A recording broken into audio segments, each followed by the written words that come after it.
What's up, guys? Coming back to you with another updated Battlefield 6 controller settings guide. Ultimately, my first one is a bit outdated now. That video, while it is a good base, there were some settings that I was a bit confused on, and I had a couple of things enabled that I've now disabled that make the game feel a lot better. So ultimately, this is going to be a more comprehensive guide. It is going to be a little more in-depth. If you want to just scrub through and look for the settings, that's fine. I totally get it. But I will be giving a little bit more explanation as to how things work in this video. And ultimately, this is going to help you play better. It's been helping me play better. My stats and everything have been going up. Obviously, KD doesn't matter too much in a game like Battlefield, but it does feel nice to see yourself improving with the gun stats and as an infantry.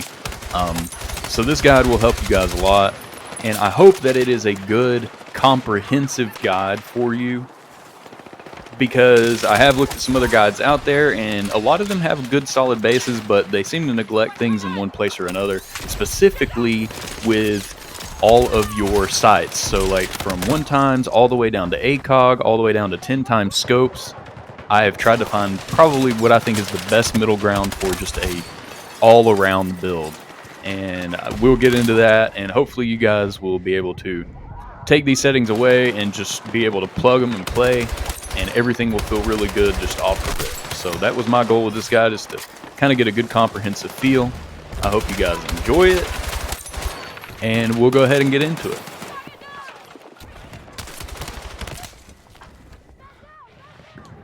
On the bottom right it says settings. You'll press Y. On a PlayStation controller you will press the triangle button, and this will take you into the meat of your settings.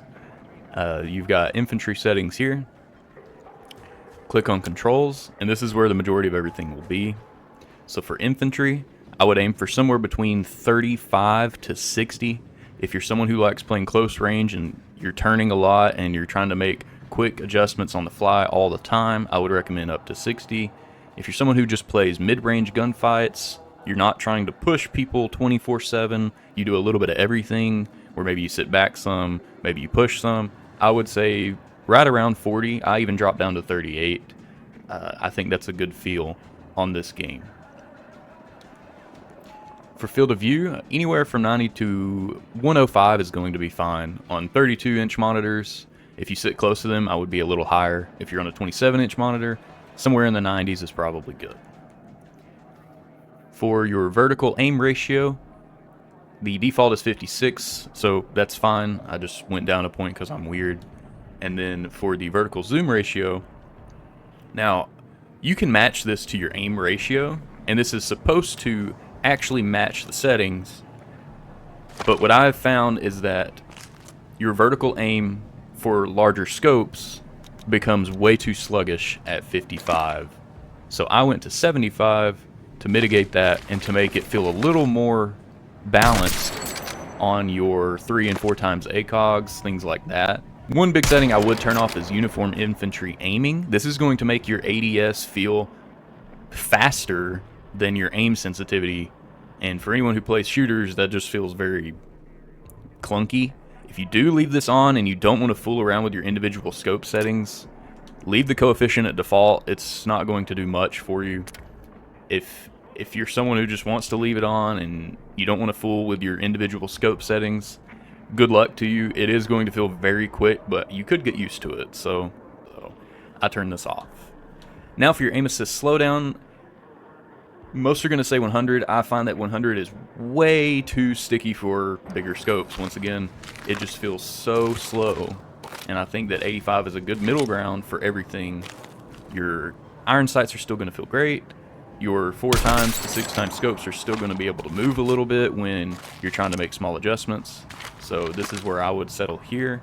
Your aim assist and your zoom snap, I would leave this at 100. Zoom snap, I don't think it even works. I've tested this out. It feels no different at 0 or 100.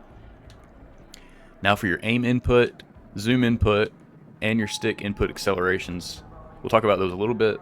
Basically, your input curve, it is going to allow you to have a different type of acceleration on your stick, on your right stick. I would recommend default Battlefield 1, Battlefield 3, all of those work just fine. I personally, in terms of very small, fine adjustments, find this more to my preference at Battlefield 1 on all settings here. So the only thing that I would stay away from, unless maybe you play with a linear setting on another game, is linear. I know for some Overwatch fans or maybe Marvel Rivals fans, linear can feel good on controllers. If you're kind of used to that kind of sensitivity, feel free to mess with it, but it feels a lot different than all the others on this game. And I think standard feels pretty good, like they did a good job with it, so I would say, you know, something that mimics that. Standard, Battlefield 1, Battlefield 3, probably stay away from linear or Bad Company 2. Those feel a lot different in my testing. And then for your zoom aim input, I just matched it. This is basically when you're turning left to right, and then this is turning left to right with a scope. And then for your acceleration preset, this doesn't matter much. I just matched it because, you know, I'm kind of weird. I like the uniform look. And for your acceleration, I went to 50. That is the default measurement, but when you go to BF1, it pushes it to 100. I think 50 is a good middle ground for acceleration in this game. Basically, the higher you go, the more sluggish of a response you're going to feel from your controller when you're going to turn left and right. Whereas the lower you go, it's going to feel more snappy. If you go all the way down, I find it very hard to hip fire. Whereas if you go all the way up, it's hard to make any kind of adjustments on the fly if someone's moving. If someone's on the run and you're at 100, it just feels a little eh. So 50 to 70, I would even say 30 to 70, those ranges are where you're going to find it to feel a little more neutral. Anything outside of those they're kind of outliers and they feel extreme. So I settled at 50, try anywhere from 30 to 70, see what you like, tell me what you like, feel free to comment that. But that is where you're at with the main settings here in the aiming category. For movement, I didn't touch anything. I know some people like to change their slide binds and stuff like that. I personally don't in this game, so I think everything, it feels okay, but once you start changing settings in this game, they start overlapping with each other. There's a lot of controller settings, and it can get kind of confusing, so I just leave everything at default for movement. Then for your zoom, so I think this is a pretty important setting to get right for yourself, and it may feel different for you. So I have tested this at different levels. I've gone with what I think is great. I've gone with what streamers think is great or what other YouTubers think is great. And I can tell you that this is where I genuinely believe you're going to have the best overall value for every single scope in the game. So where I have landed is at 90. I think this works for every single scope and makes it feel pretty normal. It doesn't feel too fast. It doesn't feel too slow. Everything feels like you can make small adjustments while also being able to hit people if they start to move on the run or they're getting kind of squirrely and they're sliding and jumping. It allows you to stay on target pretty well. I did turn the sensitivity smoothing off. This is not a bad setting. It just kind of feels more like it's a gradual jump to your value that you have, so you're gradually going to get to this number, whereas it's more instant when you turn this off. So you just want to individually set these to where they feel comfortable. If you leave everything at 100, you're going to be fine. It just might feel a little less uniform. So basically in this game, they should all be the same, but they're not. So a one-time scope, when you look left to right, will naturally just feel much faster than if you have a 10 times scope and you look left to right. This 10 times is going to be very sluggish, and these settings allow them to be more uniform. So it will feel a lot more similar. Now, obviously, I haven't even unlocked the 10 times yet, so I can only assume that it's going to be much slower, but the 6 is slower, and I've used it. And I put it at 115, and it feels very good. You're going to be able to hit people in the head pretty easily with this setup. One thing I will say about Battlefield that I haven't been able to fix, the aim assist in this game is just very sticky. And when you're using a scope, it can be very difficult to make small adjustments no matter what settings you use, unless you just turn off all aim assist and everything, and then at that point, you're going to have trouble with anything other than sniping, right? So it's almost like you would want to have different settings for sniping versus regular. So the one thing I will say that has a weakness in this game, no matter what settings you're going to use, is trying to snipe versus everything else. It just, on a controller, it feels very, very sticky. And when you just go to aim down sights, if you go to pull the trigger real quick, right? If you're just like almost like a quick scope, you're going to kind of have success in this game because you're going to kind of almost lock onto people instantly. But if you're someone who likes to play true sniping in Battlefield and you're aiming down range, as people start moving around and you're trying to hit them, your scope's always going to kind of want to move on its own without your input, and it can be very frustrating.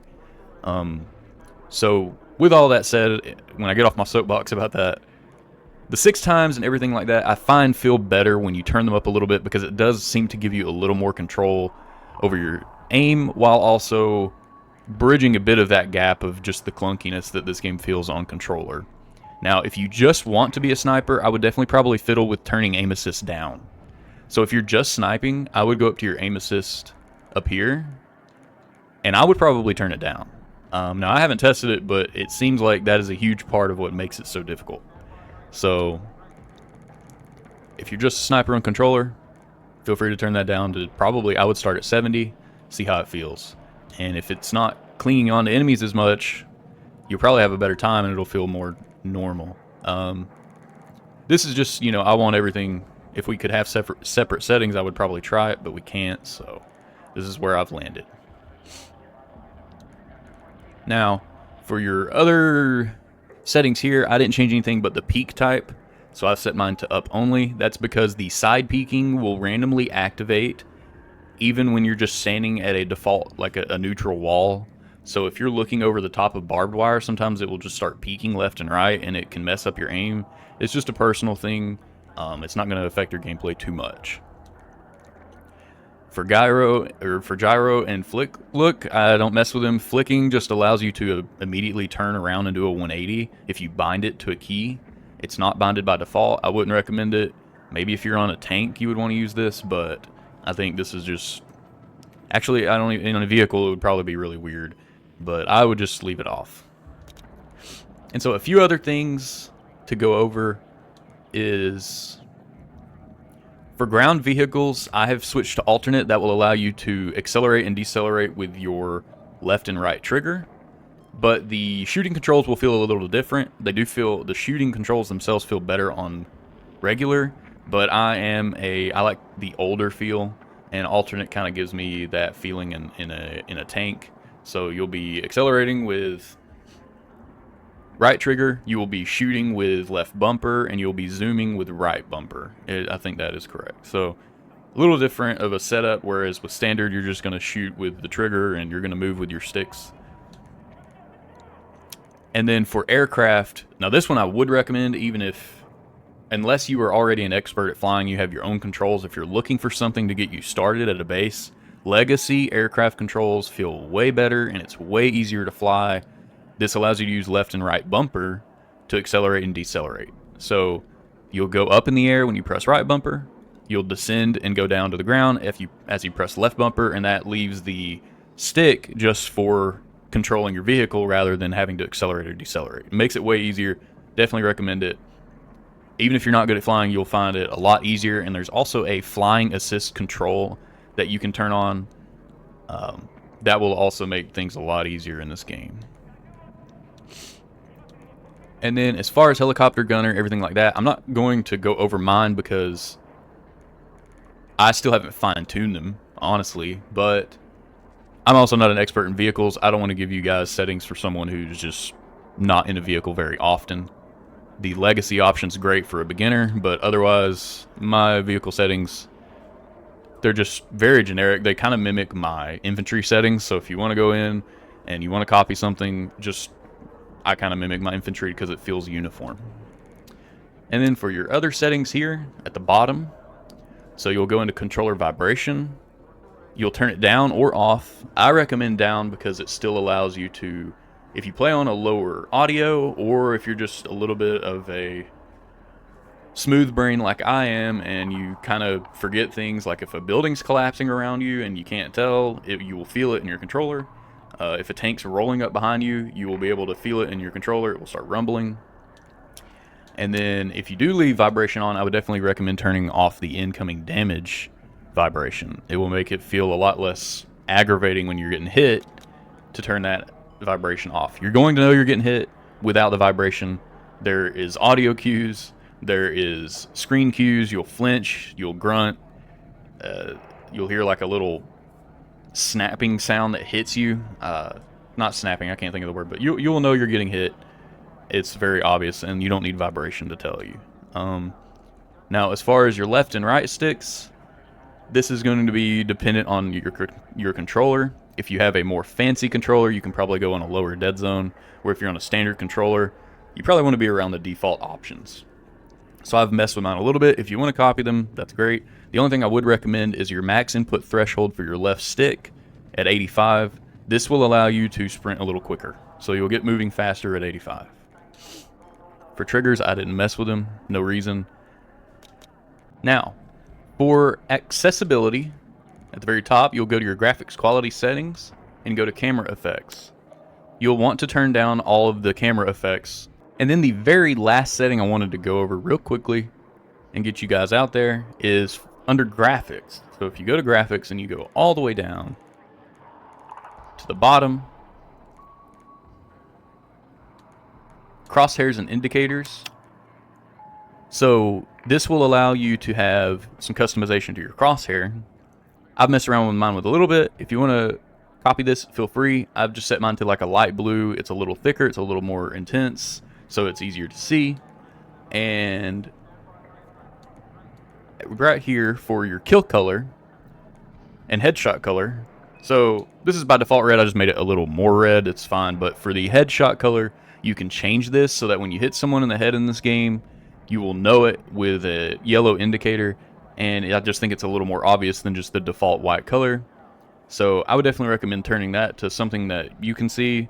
Most guides are going to say yellow, and I also agree. I think it's pretty good. So otherwise, that wraps it up for this guide. I hope you guys enjoyed, and hopefully this will make the game feel a little better for you. I personally think it will. And just for any gamer out there who's looking for a base, this is going to get you on a very solid base, and then you can tweak settings to your own liking from there. If you think I'm worthy of your subscription, I would greatly appreciate that. Otherwise, have a good day. Have fun out there. See you guys next time. Bye-bye.